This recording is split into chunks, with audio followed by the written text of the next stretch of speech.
Hello पुत्रा पुप्पो भी बोलनी आहो तेन विआह दी बड़ी बड़ी मुबारक। ना मेरे घर कार देना ही मैं नहीं आना विआह उत्ते इन्नियां गल्लां सुन के केड़ा बंदा आवे। तेरी मां ने जड़ियां कीतियां तो गल्लां वायरल नहीं सी होणियां हैगियां। लोकां नूं आंदी है कि मैं ते अपने खसबैंड दे हत्थों मजबूर हाँ, नहीं ते फुफ्फियां नूं कदी भी ना सददी हैगी। हैं मैनू ये सारियां गल्लां दसियां नहीं किंजा ने, हत्थ किंजा नूं दसियां ने नूर ने। पता मैनू तेरी मां नूर नाल नहीं मिलदी, तेरी मां ने कीतियां नजाब दे नाल, ते नजाब ने कीती अगों आयशा दे नाल, आयशा ने अगों कीती ऐश दे नाल, ऐश ने अगों कीती हजाब दे नाल, हजाब ने अगों कीती रोज़ दे नाल, ते रोज़ ने अगों कीती एंजल दे नाल, एंजल ने अगों कीती कायनात दे नाल, ते कायनात ने अगों कीती दुआ दे नाल, दुआ ने अगों कीती नादिया दे नाल। और जिहड़ी लाला मूसे वाली ते उहदे ढिड च गल रहिंदी है भला कोई?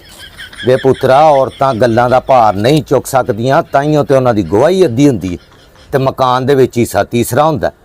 जे गल्लां दा भार